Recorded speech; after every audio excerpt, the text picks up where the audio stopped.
Alright guys, you should be able to hear me now. Sorry for like the different start to the stream. Switched to a MacBook, so I had to pretty much redo everything. The MacBook does have like a studio mic built in, so I'm using that instead of like this thing. So if the audio is good, let me know. If it's not, I can plug in my headphones. Just depends on whatever it is, but everything should be good. I think I set up everything correctly. We might have a few technical difficulties this stream. I'm just trying to get used to like the new setup. But let's get started with it. Let's rock with it. We got 28 people here already. If things look laggy or the audio is weird, just let me know. But the issue I did have was I cannot how do I put it? I can't put like music in the stream now because what am I trying to say? MacBooks like don't have audio capture for Streamlabs. You have to download like a third-party application, and that's not even out for like the new Mac software. And I don't want to get too much into all that. That's besides the point. Just trying to go through everything at the beginning in case you notice that a few things are different. I'm working through it. You're just gonna have to give me a few days to get everything right. But for the 30 people who are here, thank you for coming out. Make sure to hit that subscribe button if you haven't already.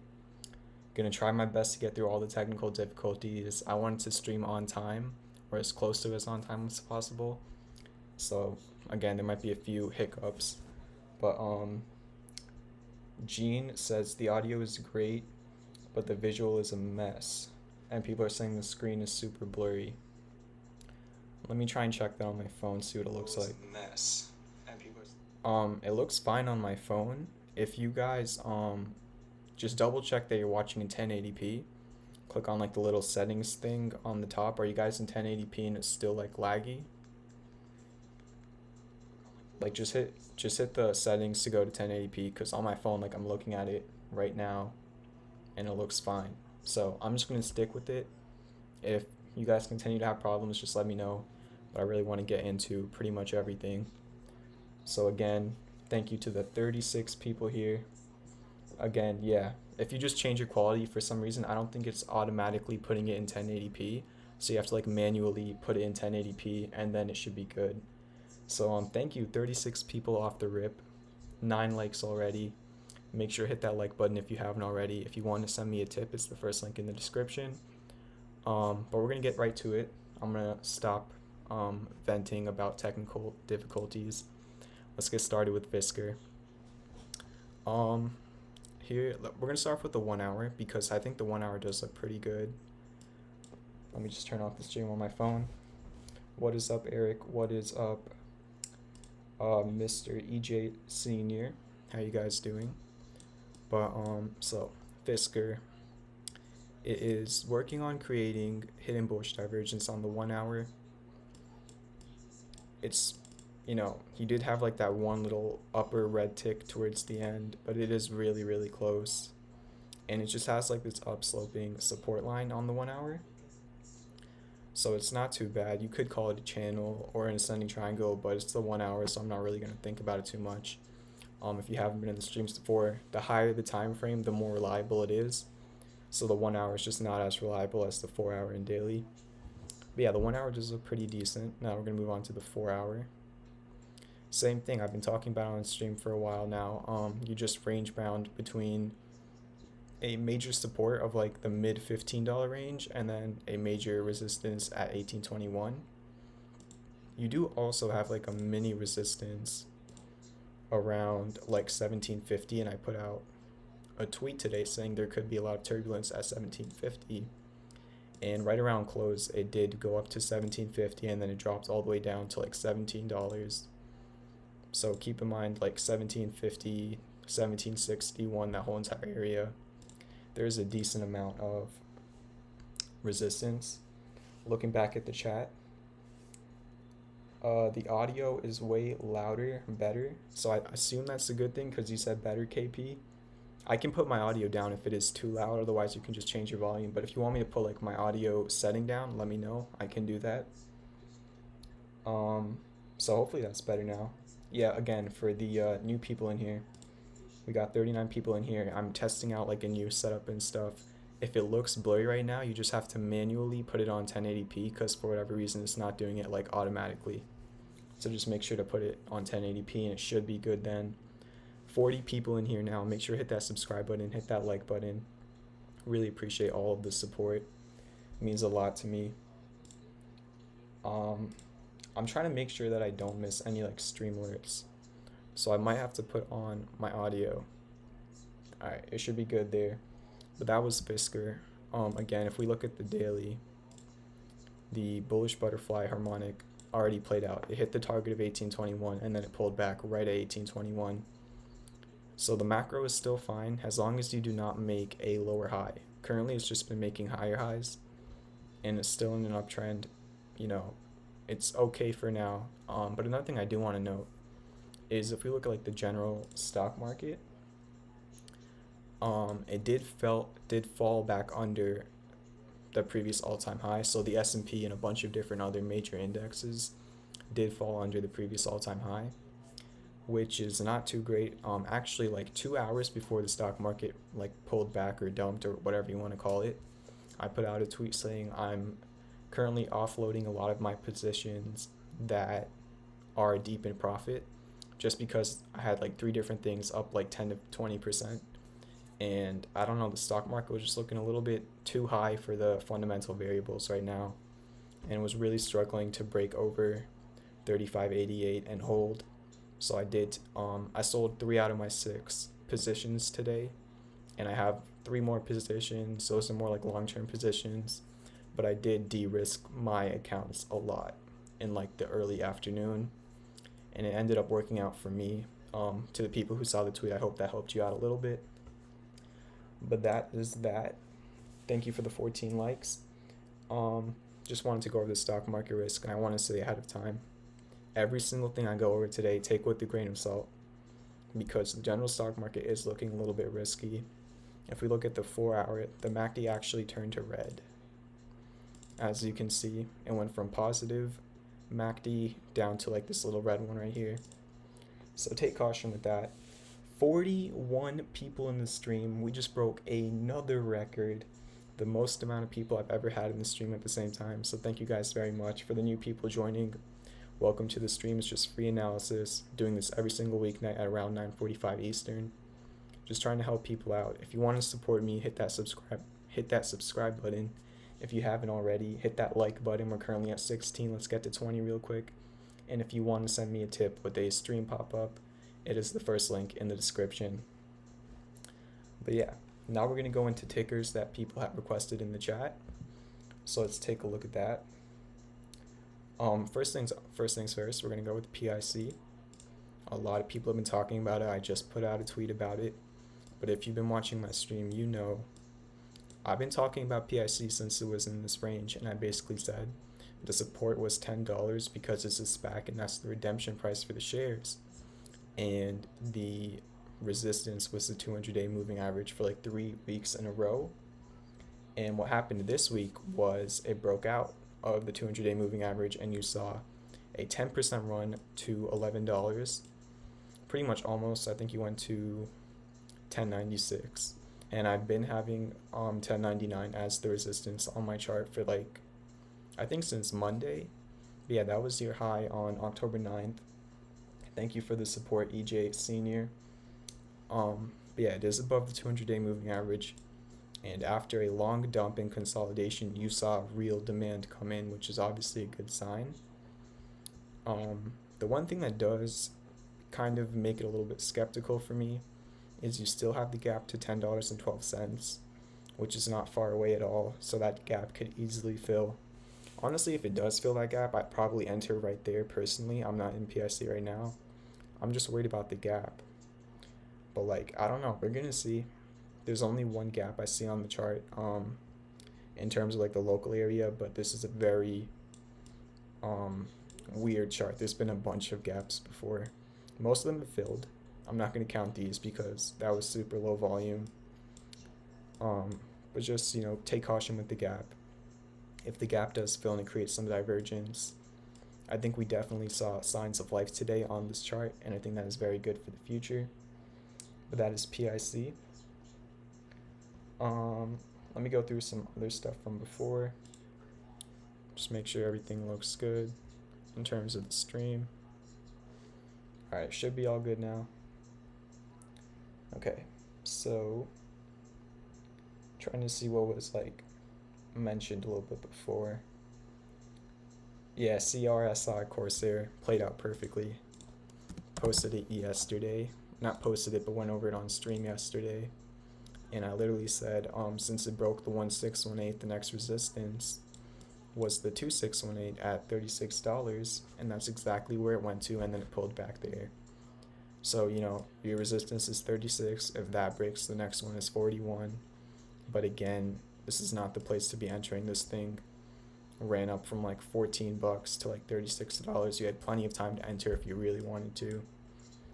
And there is a small gap to 32.18. So yeah, there is a small gap to 32.18. Keep that in mind. What is up, Kingpin and KP? You want me to look at Wild? I will try my best to take a look at that. Yeah, Corsair did exactly what I talked about last night on stream. Went right to the 2618 after breaking the 1618. Played out perfectly. In terms of the future, again, your resistance is 36 and like 41.20, and the gap fill is $32, so it is going to be very volatile in the near future. Thank you guys for the support. Antoine, I already did look at PIC like literally 2 minutes ago. You can just rewind and you'll be able to see it. But there's that. Now I'm going to go scroll up a little bit. We're going to take a look at Marathon. Crazy. I think it's already on my watch list. I'm trying to look for it. Let me just look it up one more time. Okay. So this is Marathon. For the new people joining the stream, make sure to hit the 1080p setting. I don't know why it's not automatically putting it on 1080p. But if it does look blurry, you just have to hit that button. It should be good. And again, new audio, got a new setup, so hopefully this sounds better. It should be a studio mic. Homebrew says, SPAC was shorted big time. PIC could be next. Wondering if that's why they haven't announced the date. I mean, Fisker did not announce their merger date until like, I think the day before the actual merger occurred, where like the ticker change happened. So, I mean, yeah, Fisker did wait until the last minute to say the exact date of when the ticker was going to change. I think they put out like a press release like literally the night before, but I'm not too sure. But yeah, let's get back to the TA. Marathon, it just had this upsloping support and it kept on bouncing for a long time. I've had it charted for a while. I said it was important to stay over 224. It did, you know, it bounced pretty much right at that area. It broke above 309, but then it sold off. Not too sure about why. I don't think there's any technical that really implied that, if I'm being honest. So it might have been some sort of just the fact that it was overbought, or maybe Bitcoin pulling back. I'm not too sure. But Marathon is like the crypto mining stock, if I'm not mistaken. I believe that is Marathon. Can you somebody please fact check that for me in the chat? I might be mixing it up with another ticker. But yeah, Marathon, your resistance is 309. The major support is 224. But you could also find some support at around like 256. So thank you for the confirmation, Antoine. But yeah, Marathon pulled back a little bit after breaking 309. No divergence or anything like that. Yeah, so again, Bitcoin did pull back. Currently Bitcoin is at like $18,000, and Bitcoin did run up to like 18,500 last night. So throughout the day, when the stock market was open, Bitcoin was at lower prices. Just to go over Bitcoin real quick. The biggest support on the chart is 17,152. I've had that charted for a long time. Initially, I had it charted as resistance, and now it is your support. As you could see, Bitcoin actually back tested the previous resistance and turned it into support. So the new support on Bitcoin is 17,152. and the next resistance, like the real resistance, is 19,800. If you're wondering why I'm saying that, it's because if we go all the way back in history, 17,152 was a resistance in the January of 2018, and 19,800 was the all-time high on Bitcoin. So hopefully that explains why I have those two levels on my chart. But Bitcoin, there is 1 hour hidden bullish divergence, doesn't mean too much. Again, it's just parabolic right now. Actually, you can't really see it, but Mitch Ray is on my TV right there, and a lot of this stuff that is on my chart, you have to give credit to Mitch Ray. He's been talking about Bitcoin for a really long time, and if you really want to learn like real top-notch technical analysis better than mine, Mitch Ray is the guy to watch. He's the one that pretty much taught me all of that. Eric is asking, how do you see overbought? Well, you have an RSI, which is a relative strength indicator. Whenever it is over 70, that means it's overbought, and whenever it is under 30, that means it is oversold. So as you can see, currently Bitcoin is overbought. It is above 70, and the highest it can pretty much go is 100. Most assets reverse at like the high 80s or lower 90s, but again, it could stay overbought for a while before reversing. It's just like a thing that can happen eventually. I don't really use RSI for being overbought or oversold. It's kind of just like a little thing. The probability is not too great on it. The main thing I do use RSI for is divergence. But I hope that explains Bitcoin and Marathon. A lot of correlation between those two assets. Now we're going to go take a look at,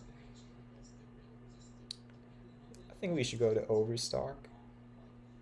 And then maybe I'll take a look at Wi-Fi, which is another crypto. But for the 38 people here, thank you guys for 20 likes. If you want to support what I'm doing, hit that subscribe button, just free analysis. If you want to help grow the stream, hit that like button to, help me get on top of like the search pages and stuff. Just want to help out as many people as possible. And if you want to send me a tip, the link for that is in the description. But yeah, let's keep it going. We're going to move on to, I think we're going to go with Overstock first, and then maybe Piton. But yeah, Overstock posted it at like $54, currently sitting at $57. Insane divergence. We have MACD and RSI divergence on the daily chart, and you also have MACD and RSI divergence on the 4-hour chart, which is very, very rare. You actually had triple MACD divergence on the 4-hour chart. And I had all of this charted at $54, and it ended up running to $59 at one point, and then it pulled back a little bit. There was also a falling wedge in which it broke out of. Pretty much just went sideways today, well above the 200-day moving average, but the major supports are $48 and $41, but obviously you do not want to be holding it until $41 if you got it at $54. So personally, where I'm going to be stopping out if it ever gets to that price in the near future will be like right under $48, because that was your support on November 10th, and it was your support on July 24th, and it was your resistance in the beginning of July. But again, it is well in profit right now. Looks good. It's just going sideways. It broke out already. I think patience is important here. It is a long-term trade, which is what I also put out on the tweet. Steven, thank you very much for the $3 donation. Really appreciate it. Let me see what you said. Again, I'm on a new setup, so I'm a little bit slower with all of the things that I'm trying to do. Caleb, I do have Webull, but I also have Robinhood and TD Ameritrade. If you want a link to Webull, that will give you like 3 free stocks, and it'll also help support me. The link for Webull is in the description. But let's go see what Steven said. Thank you very much for the $3 tip. For the new people here, basically if you tip me over $3, whatever ticker you request in the tip, if you do request a ticker, I'll look at it literally right away, just as like a reward for me thanking you for tipping me. So let's see what Steven is asking for. Steven says he made 16% on the WRTH trade, which was an amazing trade. As you can see over here, finding a lot of resistance at 319, which I did post on my Twitter, which is in the bottom left of your screen. And you know, it's pulling back there. I posted it at $2.65, so it went up 20%, and I decided to take profits on it personally. If it does break $3.20, the next resistance is 390, but I'm just taking caution. If it goes to 390, then so be it. I still made 20% profit, and I'm never going to complain about profit. But of course, you have to make your own decision. It's based on your risk tolerance. Personally, with how the stock market was looking, I sold it for 20% profit, and we're going to see. It can easily continue playing out. That was just my personal preference. But Steven did ask for LCA and Peloton. I want to look at both of those for sure. So let's keep it going. All right, 29 people in here. Trying to look at the chat again. Trademan says, what do you think of Rocket? Long term, bullish. Short term, neutral. Gene says, are you going off of wicks or candles for finding support? Looks like both. For support and resistance, it really just depends on the structure.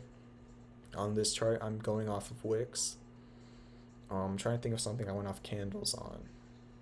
I mean, I went off body candle. No, alright, so if you look at this chart, I don't know what I'm saying. It really just depends on what makes the best structure. So if you see over here, I did use a wick, and then it lined up with this wick, and then it lined up with kind of a wick, but also a body. And then over here, I'm only using wicks. So for most of the time, I do use wicks.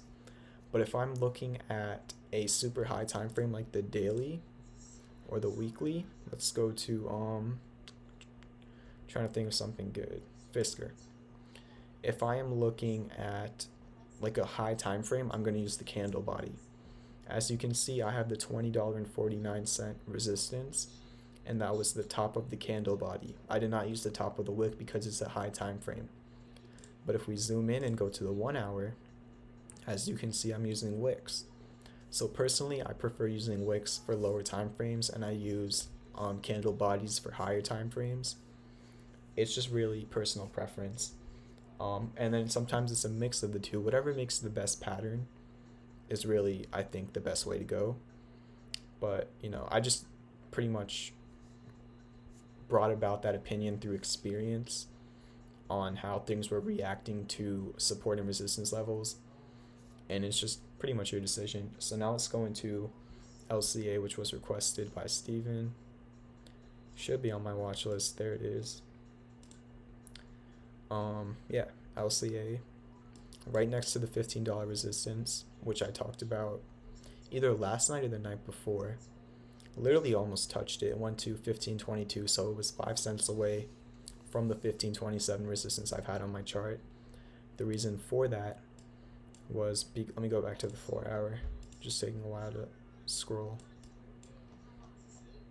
Alright, so as you can see, this 15.27 was the resistance on July 21st before a massive rundown, and it was kind of like your resistance before this current dump on September 28th. So 15.27 is the current resistance on my chart. Don't mind this Fibonacci, that has to be updated. But LCA did break out of the channel today. It confirmed that on 2 candles. And I don't think I have the channel on my daily chart. I don't. But yeah, it broke the resistance. It broke 1430, and it kept going up. So the story with LCA was it broke to the downside. It had a fake out, which is about like a 20% probability. So there was a low chance of it backing, or if there was a low chance, oh my gosh, what am I saying? There was a low chance of it bouncing back up into the channel, and it did, which I did not expect, and which is why I always say never expect anything. Always be prepared for any situation, but you can use probability to help make your decisions. But yeah, it bounced right into the channel. Once it did that, it broke 13.25, or it has a gap fill at 13.25. It broke 12.82. Went to the top of the channel and broke out, and then it went up to almost 15.27, which has been on my chart. If it breaks 15.27, oh man, if it breaks 15.27, your next resistance is 16.53. That was your resistance on August 25th, and it was your resistance on July 1st. So crazy run. Good that it got back above 12.82. that pretty much implied that it was reversing. It got back in the channel on the demand line, and it's been rallying ever since. Currently next to resistance, and if it breaks it somehow, 1653 is the next one. Just keep in mind there is a gap fill to 1325. That is LCA. Now we're gonna look at piton. Where do you view your charts? Asks Carlos. I'm currently on TradingView. It's a free platform. It has pretty much everything I need for charting. If you want a link to TradingView, that is in the description. But yeah, hope that answers your question. Now we're gonna look at piton, but then we're gonna probably look at maybe DraftKings. And there was one other thing I did want to look at. I know there's a lot of requests in the chat. I'm gonna try and get to as many as possible. But I think we should head on over to piton, which should be near the top of my watch list. I have no clue where I threw piton. Probably just gonna have to look it up. My watch list is getting pretty big, so I might have to clean that up soon. And piton was right in front of my face the whole time. So piton got stop hunted, but then it broke back above 100. If one wanted to re-enter the trade, since the daily candle closed over 100, one could have done that. It was this candle right here. Again, confirmation allows a trade to pretty much get back in its range. So even though it did fall down to $96, since it closed the candle over 100, there was no confirmed breakout to the downside. It did hold the support on the daily candle, and I went over this on stream. I said, unfortunately, it did have a stop hunt, but KP says for 1 minute. Don't know what that means. And then what is up, Narissa? I think I literally just looked at LCA. So if you rewind like 2 minutes, you're gonna see LCA just hit that little red rewind thing on the bottom. But I did just look at LCA. But back to piton. Yeah, it had a stop hunt, but then it closed over 100.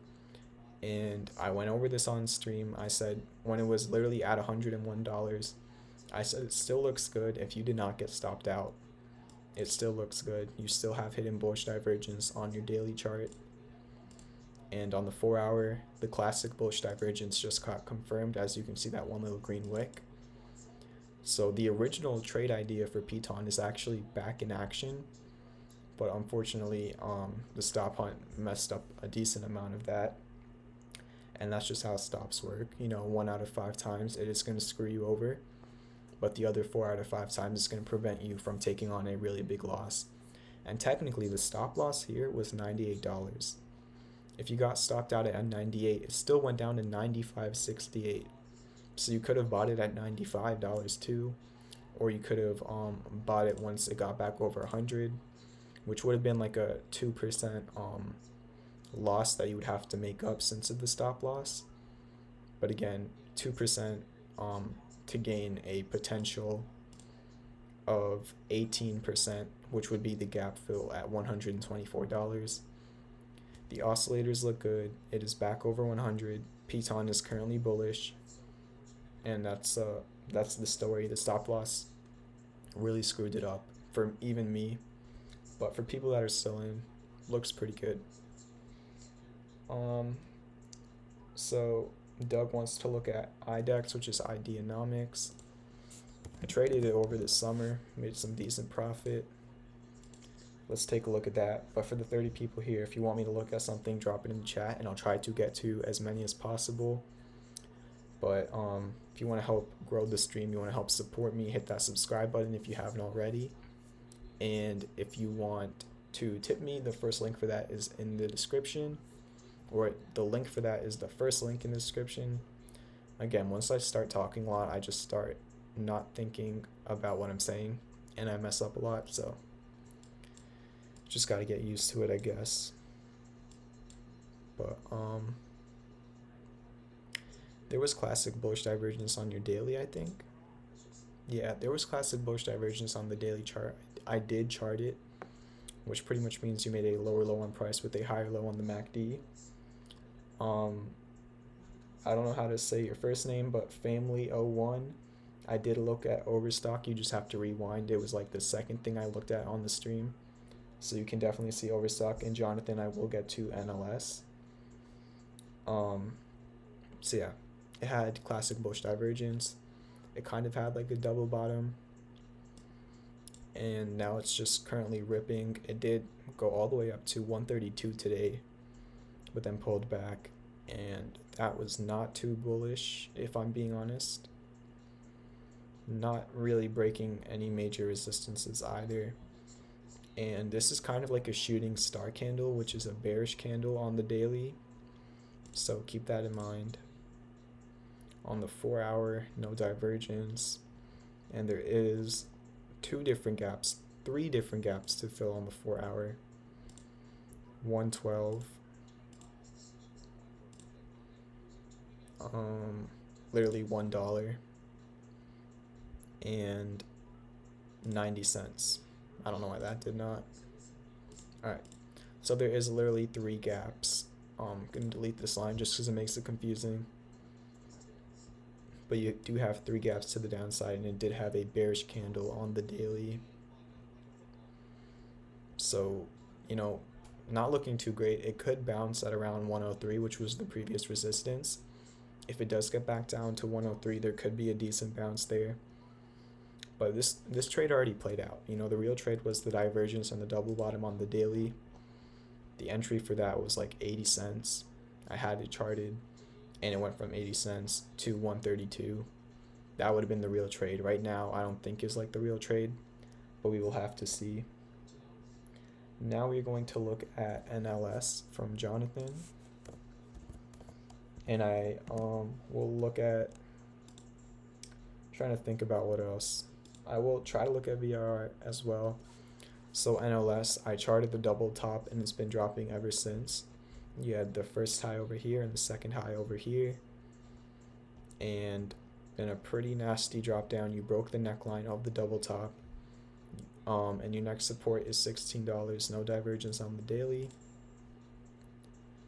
No divergence on the 4 hour. So I'm going to show you how to get the measured move of a double top. And again, measured moves do not play out all the time. They play out like 50% of the time, so it's like a coin flip.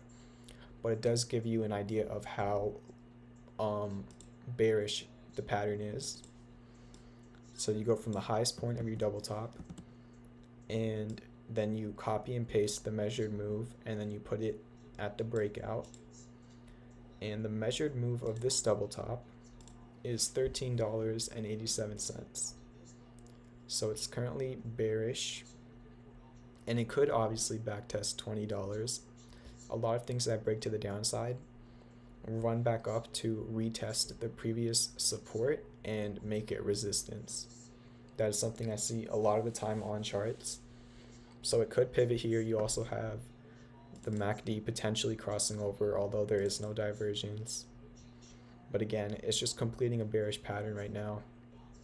So that's my read on NLS, just probability, not certainty. Now we're gonna look at VIR. So this one was another weird one with the stop loss. There was a trade set and everything, but it got stop hunted. The idea of the trade was classic bullish divergence on the 4 hour and classic bullish divergence on the daily. And the level that it really needed to hold was $27.26. That was your support on September 11th, and it was your support on May 1st, on April 3rd, on March 10th. So $27.26 was a very, very important support. And I think like the day after I posted VIR, it closed right under that. And there was a low probability of it going back up, but it did. And I think the classic bullish divergence had a lot to do with the fact that it went back up. So today it did close over 27.26. There's still classic bullish divergence. So if one never entered VIR, assuming the market holds up tomorrow, and again, the market is pretty risky right now, but maybe the market will run tomorrow after the pullback today or the dump. We will have to see. If the market does do well, this could be a good entry for VIR. Your stop loss I could probably just extend this. Your stop loss would be right under the previous lows. So you are risking about like 8.5%. And your targets will be $30.33. So it's like a 2.5 reward to risk. Not as good as it originally was on the first trade setup, but the divergence on the daily is looking really, really good. As you can see over here. Very, very close to confirming classic bullish divergence on the daily, which implies a price reversal to the upside. Did close over 27.26. So it's looking good. I mean, worst case scenario, you got stopped out at 26.99, and you would have to re-enter.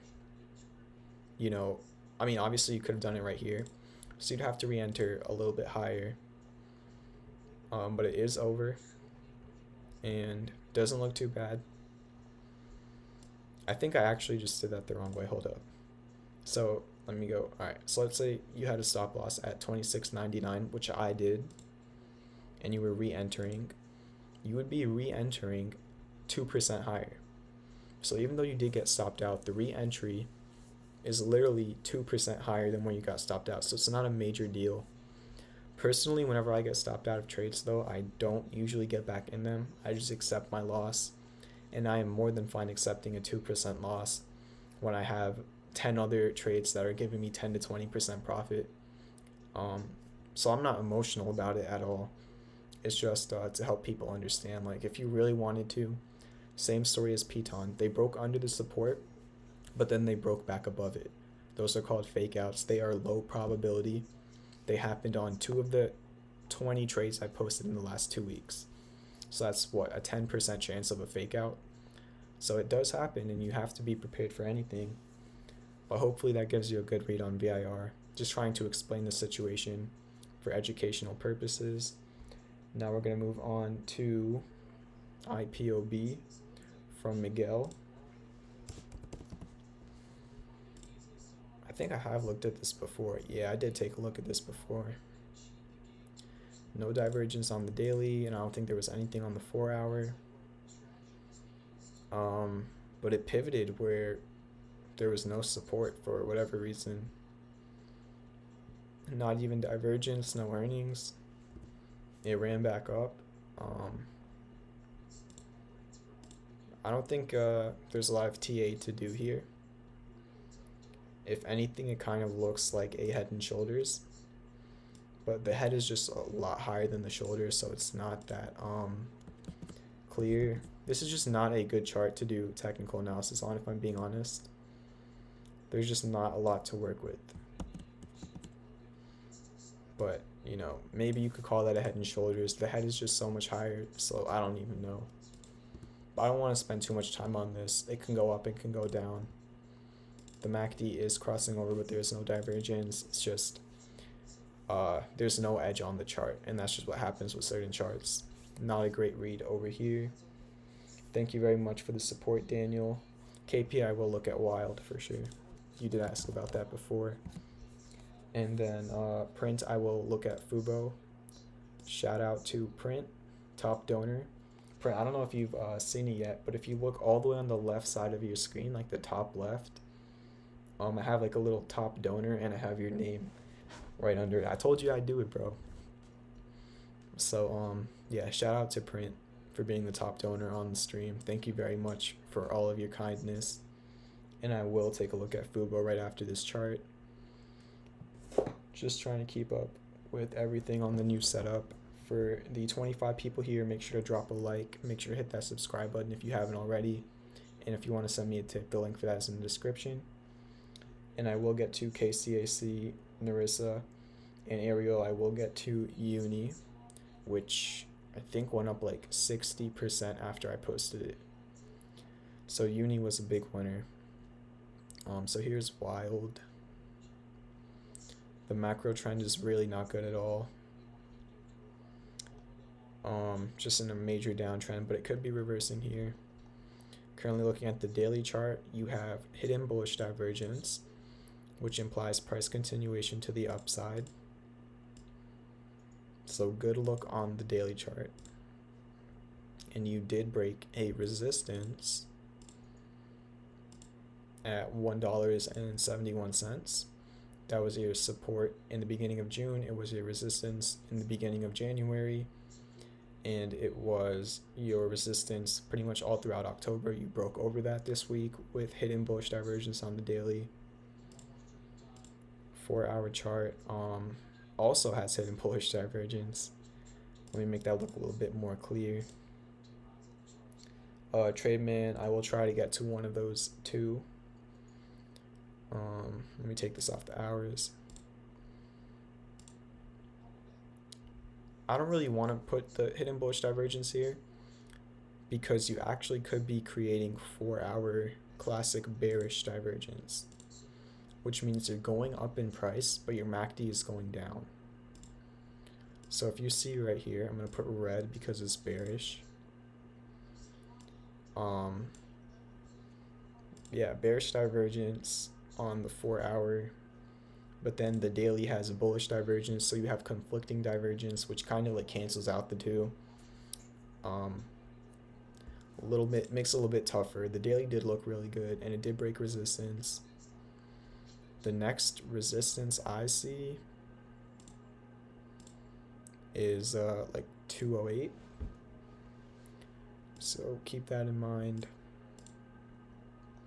But what this chart is currently implying is short-term bearish but long-term bullish.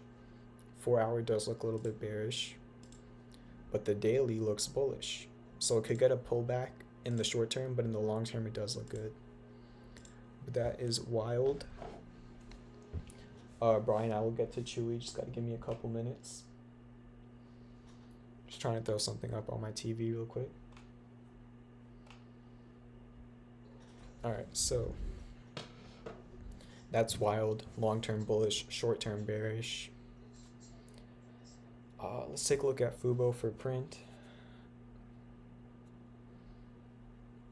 And FUBO. Insane calls. Like truly insane. Alright, so when the price was $21 on FUBO, somebody asked me to look at it. I said it could reverse literally right there because at the time it was the 1.618 Fibonacci extension. It did reverse right at $21, like I said.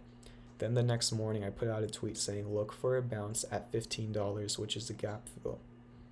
It bounced right at $15, like I said on the tweet. And then it broke back out of the ascending triangle. And the measured move for this ascending triangle, which I did have on my tweet, don't currently have it. The measured move for that was like $20.58. So it already passed that. And what I did literally last night on stream, like literally last night, you can go look at it yourself. I charted the new Fibonacci extensions with this recent swing high and swing low. And the new golden ratio Fibonacci extension was $23.54. The high of today was $23.88. So it went literally up to the 1618, as I talked about last night on stream, and then it pulled back right a little bit above the 1618 golden ratio. So yeah, 3 for 3 on FUBO. In terms of like the macro calls, I did have a couple other calls on Twitter. But currently, in terms of the future on FUBO, your support is about $20, you know, around that area. Not too clear. And then your resistance is all-time highs, which I guess I could just raise it. Your resistance is 23.84. So support 20, resistance 24. But that is FUBO. Hope that helped you out, KP. And this one was for print. So now we're going to look at KCSC. Just trying to take a look at that. So KCSC, another call. I went over this on stream when the price was $13. I said that there was classic bullish divergence on the RSI and on the MACD, and I also showed how it broke out. Then I charted take profit levels of 1581, 1727, and 1864. It hit every single one of those profit levels. Literally, I think I went over this on stream. What was it? last week, like literally when it was breaking out, I went over it and it hit all 3 targets that I talked about on stream. So this is pretty much a trade that played out in my opinion. I don't see a lot implying major continuation to the upside. It could pull back. There's a gap to 1482. So there is a gap to 1482. And again, this is just a trade that already played out in my opinion. So there's not much to do. The profits were probably taken around these deep retrace levels. And your new supports are your previous resistances.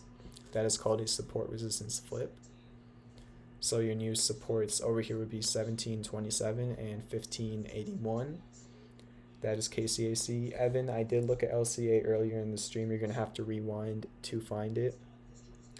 But after the stream is over, I am going to post timestamps in the comments for everything I did go over. So you can just wait for that.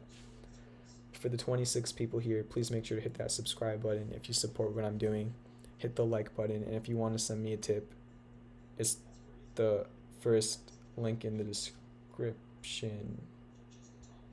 Oh my gosh. Did I just... Hold up. Oh my gosh. So I'm on a new setup, so my sound is not working perfectly, so I'm not getting Streamlabs from my computer. But I'm looking at my phone, and I think I literally just missed it. Oh my gosh. JT with the $50 donation. I want some hype in the chat. Everybody just type the word hype. JT dropped me $50. Thank you so much. Really means a lot. Made my day. Wow. And his donation message was, can you look at Tesla bought some puts at close? Thank you very much, JT. Oh, there he is. JT's in the chat. Thank you, Print. Thank you, Trent. Thank you, Carlos. Thank you, Ariel. I'm sorry I didn't see your tip the second it sent. I'm just having technical issues, so I can't really hear my stream alerts. But I did look at my phone, so I saw the tip. Thank you very much, JT. We're going to go right to Tesla. Thank you for the $50 donation, man. Really appreciate it. Well, man or woman, I don't know. Just 2 initials. You can, or other. Don't want to assume anything.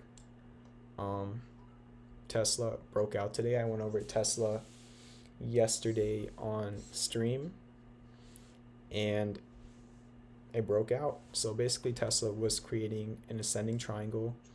It wasn't really like a perfect ascending triangle. Here you can look at it on the daily, but an ascending triangle is a bullish continuation pattern where you have an upsloping demand line and a sell wall. The sell wall was 465, and it did break that and it closed over it. So it literally just had a bullish breakout. I think you said you bought some puts at close. It just broke out of a bullish continuation pattern. I do not want to sit here and lie to you. I want to be as straightforward with you as possible. Be careful. It just did break out. There is 2 little things that could send the price back down a bit if you're maybe looking for like a short-term put. It did not break the previous all-time high at 503, so you do have that going for you. And also, just in general, the stock market is looking pretty risky. So maybe if the stock market has a bad day tomorrow and it can't break over 503, there is a gap to $412, but honestly that kind of looks like a breakaway gap. It doesn't look like 412 is going to be filling anytime soon, which means it could be considered a breakaway gap, which means you gapped up so much and you went up so much after the gap that it might just take months for that to fill. But yeah, JT says he's going to be selling at open. He was up before the close. So yeah, there's a decent chance of a pullback at open. Another thing is, once a lot of charts have breakouts, a common thing for them to do is backtest the breakout, which is called a break, hook, and go. So you had your break, and then a lot of things have a hook, which means they test the previous resistance as support, and then they go for real. You know what I'm saying? So there is a chance of it falling at open and retesting 465, but there is a high probability that if it does retest $465, that it could bounce very high off of that level and probably go to $503 with like a 70% probability. But again, just take caution because it already broke out. You know what I'm saying? It's currently a bullish chart, and I don't want to sit here and lie to you. I want to help you out as much as possible. Tesla is currently bullish. But thank you very much for the $50 donation. If you have any more requests or you want me to look at anything, let me know. Really appreciate the donation. Have a great night, and thank you again. I don't know. I think I just said thank you like 5 times. But that was a huge donation. It means a lot to me. And let's move on. Let's see what else we got in the chat. I already did look at LCA. Let's do Chewy. Brian, are you still here? You want me to look at Chewy? I feel like I'm missing something. I feel like I told somebody I'd look at something and I didn't. I just get distracted easily, and there's like a lot of things I'm trying to, you know, keep track of, like the chat, like the tips coming in. So I do need to go over uni. If you're still here, Ariel, I will go over that. And then I will look at Rocket. Trademan is asking for Rocket. All right, so let's start off with Chewy. It's currently just range bound. Your support is $59.31, and your resistance is $72.37. If it breaks to the upside, the measured move of that breakout would be $85. If it breaks to the downside, the measured move of that breakout would be $46, but it could use the 200-day moving average as support. It might not even get down to 46 if it does break down to the downside. So, you know, 200-day moving average could help, but again, it's just in the middle of a range. There actually was classic, or there technically still is classic bullish divergence on the 4-hour on Chewy. So yeah, that's implying a reversal to the upside on the 4-hour. That could very easily send you to $72. Let me take a look at the daily chart. Trying to get used to the MacBook I just got. No divergence on the daily.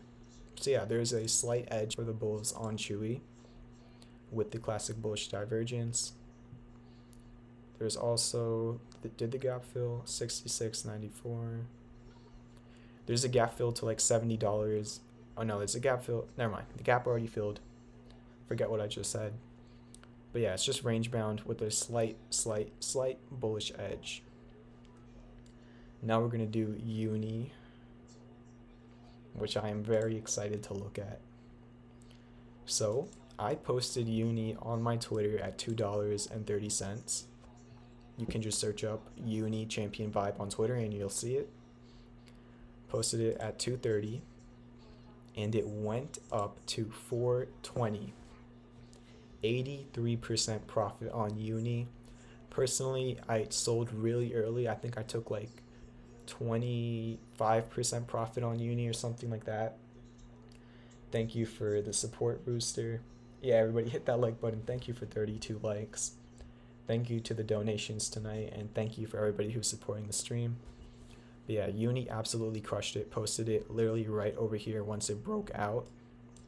As you can see, there was this little resistance line, and it also had classic bullish divergence at the time. So once it broke out, I posted it on my Twitter, and it went up 84% after that. Crazy play right there. In terms of the current state of uni, I wouldn't really consider that a head and shoulders. Does not look that clear. You have hidden bullish divergence on the 4-hour, which is implying price continuation to the upside. So you definitely have that going for you. And it kind of just looks like a channel. Let me try and show that. So maybe like a bull flag on uni. Doesn't look too bad, looks pretty good actually. Probably something like that. Yeah, so actually really bullish on uni. You have a bull flag with 4-hour hidden bullish divergence. The only thing to take caution on is the next major support is $3.14. So do take caution, but hidden bullish divergence on the 4-hour with a bull flag. No divergence on the daily. So yeah, uni, it is currently implying another leg up in price after the 80% run, if you can even believe it. That is uni. Just do take caution because there is no major support until 314. If it does get down to 314 and it's still creating hidden bullish divergence, I probably will take a long on it myself. So thank you for requesting that. Looks very interesting. Now we're gonna look at Rocket, which is another trade setup I posted on my Twitter. It pulled back a lot today and actually back tested the breakout. So I posted it at $20 and it went up 14% since I posted it on my Twitter. It almost hit the target. You know, it was like 5% away from hitting the actual target. But what happened today was it retested the breakout of the falling wedge. So if somebody did not get in Rocket for the original tweet that I put out, this could be an area for an entry. It is retesting the breakout of a falling wedge. I hope it still has bullish divergence. It kind of has classic bullish divergence on the daily, but it is going down a little bit. And in terms of the daily, it's kind of looking like it fell back into it. I don't know why that just popped up. Okay, so the verdict on Rocket, like literally, look for a bounce literally tomorrow at open. If it does not bounce tomorrow, it could be headed to $20. So yeah, it's either bounce literally at open tomorrow or you're probably going to see $20 very soon. And there is also a gap to $19.50. But there's Rocket. Now we're going to look at Blue from AZ. Thank you to the 27 people still watching. Remember, hit that like button. Let's get to 40 likes. We're currently at 34. Can we get to 40? Come on. And if you're not subscribed already, make sure to hit that subscribe button. You got it, Trademan 007, Mr. James Bond. Could you explain what bullish divergence exactly is? I will do that for you. But if you want to learn about divergence in depth, it is course video number 8 on my channel. Just because I've been getting asked this question of divergence like every single day, so I don't know if I should keep on going over it on stream. Like at this point, I'm going over it like every day on stream, and I feel like the people that are watching daily already know what it is. But at the same time, I'm getting a lot of new viewers, so I want to help them out as well. But then again, at the same time, there is a full video about divergence on my channel. The link for that is in the description. So I'm just going to run over it real quick. I'm not going to go too in-depth. If you want an in-depth description of divergence, check out the free course on my channel. So I will look at that as soon as I look through Blue. It broke out of a downtrend today. It is currently overbought. So this is a very simple chart. Obviously not the area to be entering. The area to enter was literally all year when it was under 279. It broke 279, so that is your new support. The new support on Blue is $2.79. And there is literally no major resistance. There kind of is one at 367. So keep that in mind.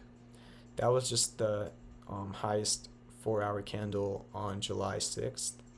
Or the first 4-hour candle on July 6th. It was like the IPO candle.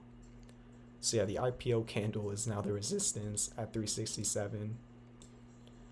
Um, Probably the only thing besides that I can do for you is use Fibonacci. So from your highest point to your lowest point, the golden retrace, which is a Fibonacci sequence, is right under 367. So that would be 352. So the golden retrace is a real thing. I've seen hundreds of charts reverse at the golden retrace.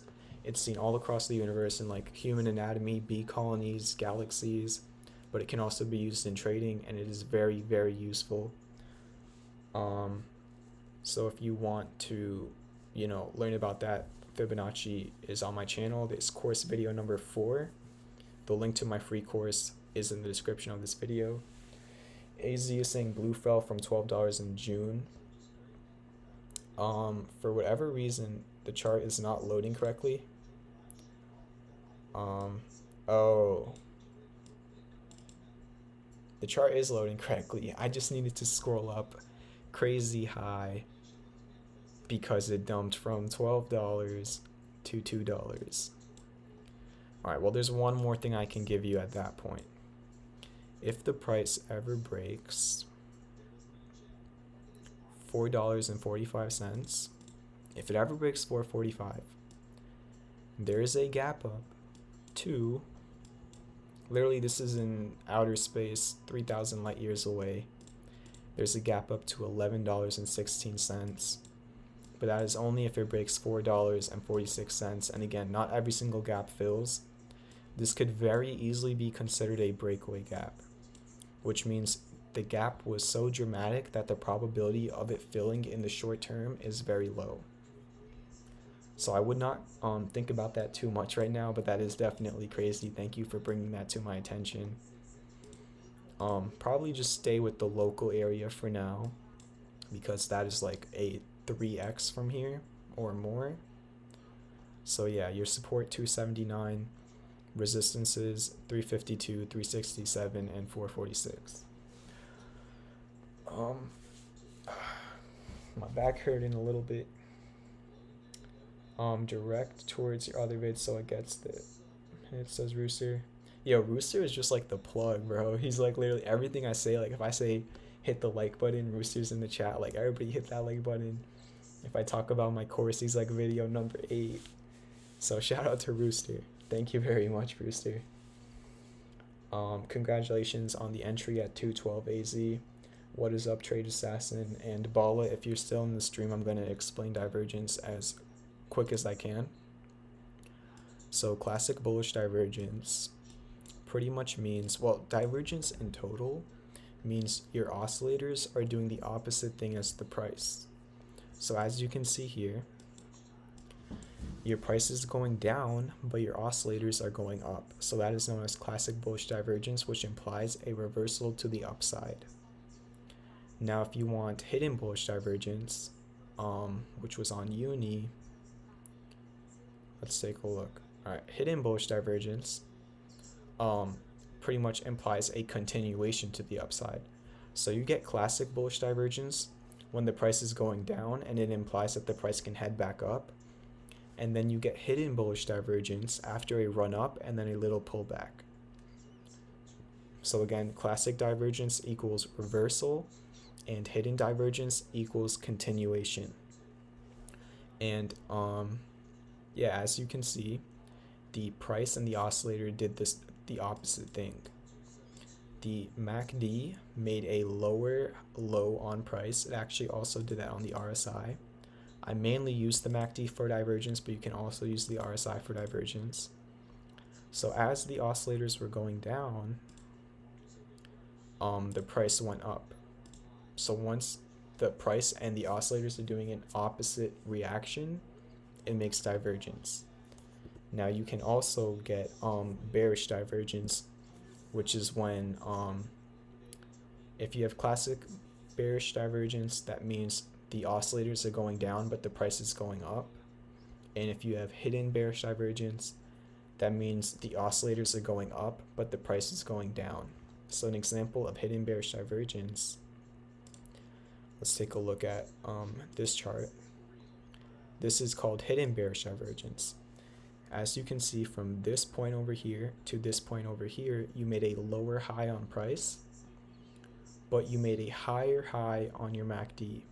And what happened after that divergence was created, this chart went down 8%, or actually 9%. So you can use divergence for both bullish scenarios and bearish scenarios.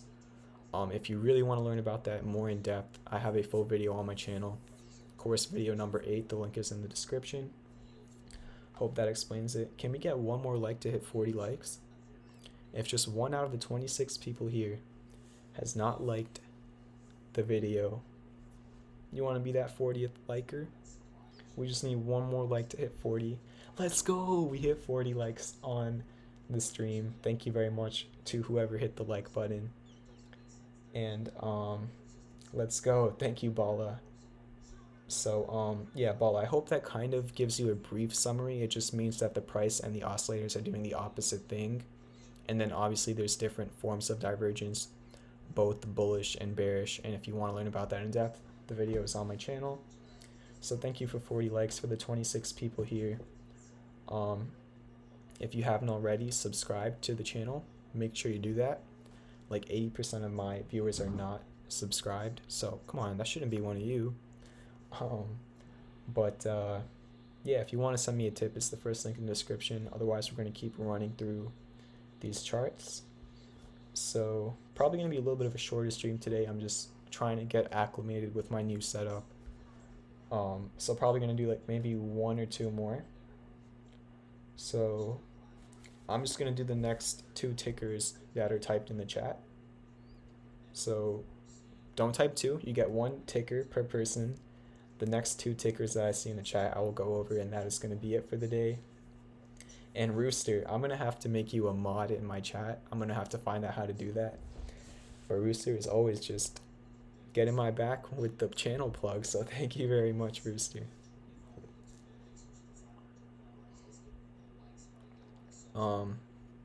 Rooster, were you saying OKE like a ticker, or were you saying like okay? I don't know if you're talking about the ticker. Let me know if you were talking about the ticker, Rooster. But Print, I will look at Docu for you. Shout out to Print. 1 second. How am I supposed to do this? Is the camera inverted? Okay. Print, if you look all the way over there in the top left, your name is there, buddy. Alright, so Rooster, you were talking about OKE, so I will take a look at that ticker as well. So those will be the final 2 of the night. Thank you again to the 19 people here. Really appreciate all the support. Thank you for 41 likes. And again, just free analysis. Gonna keep on doing this every single weeknight at 9:45 EST. So yeah, this is DocuSign. It is creating daily classic bullish divergence. As you can see, the price is going down, but the MACD is going up. So daily classic bullish divergence on DocuSign. And it has a major support at $189. It actually bounced off of that support like 7 different times since July. So 189 is a very big support. Let's take a look at the 4-hour.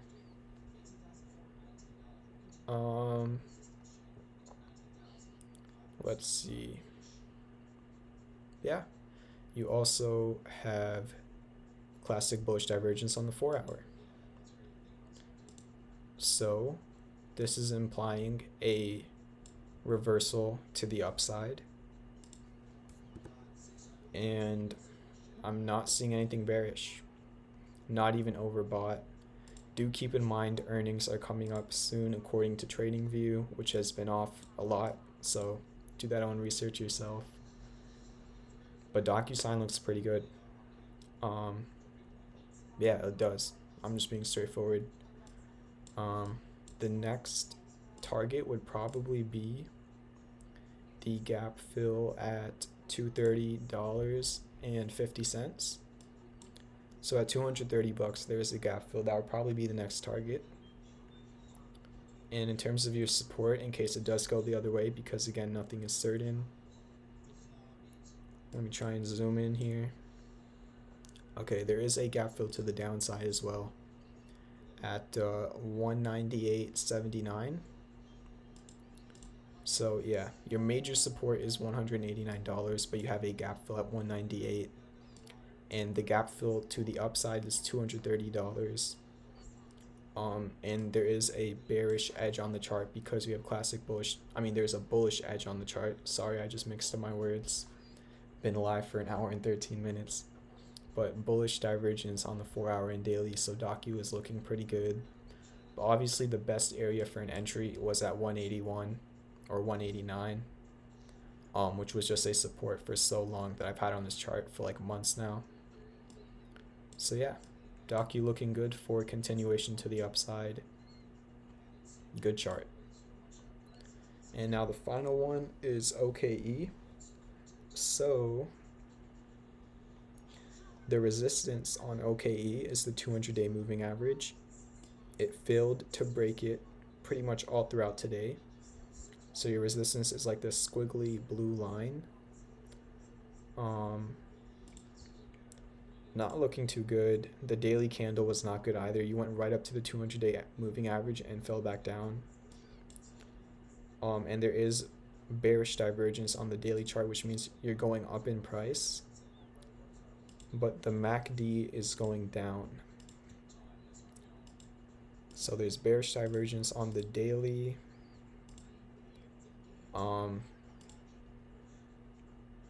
No bearish divergence on the 4-hour. And then in terms of support,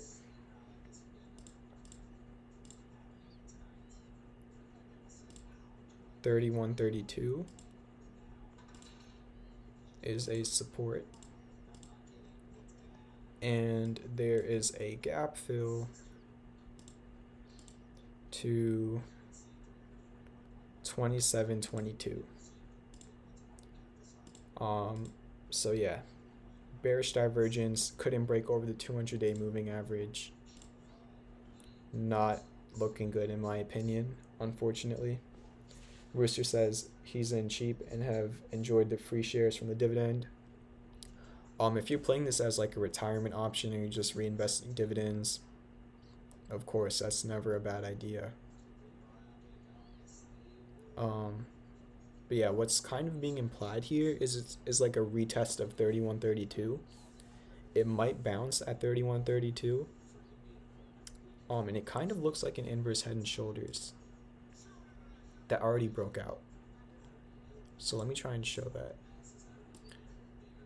Where this was your head,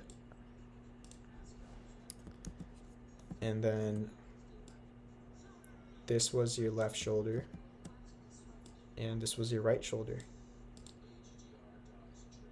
So this is very interesting. You have a bullish pattern, but you have bearish divergence.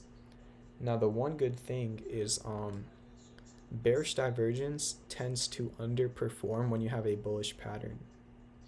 So if you get an inverse head and shoulders, which is very bullish, I'm going to delete this gap fill because it's not even there on the daily.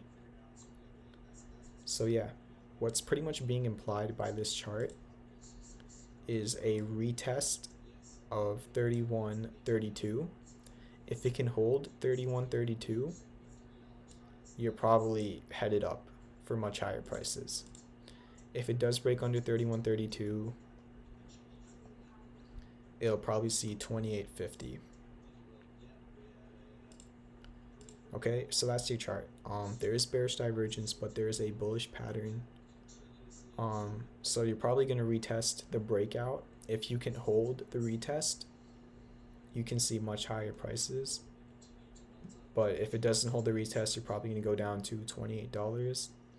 So again, there's two scenarios. Just be prepared for either one.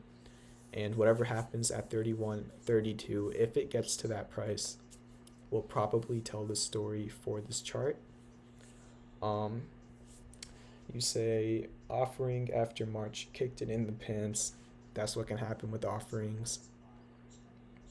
So yeah, that's my best read on this chart. Hope that helps you. Thank you for the 41 likes on the stream. I think that's going to do it for tonight. Still going to try and figure out how to make the stream a little bit better with the new setup. But thank every single one of you for coming out. If you haven't already, make sure to hit the like button. And if you're not subscribed to the channel, it would mean a lot if you could subscribe to the channel. But I will see all of you tomorrow at 9:45 EST. Trade safe and have a good night. Peace out.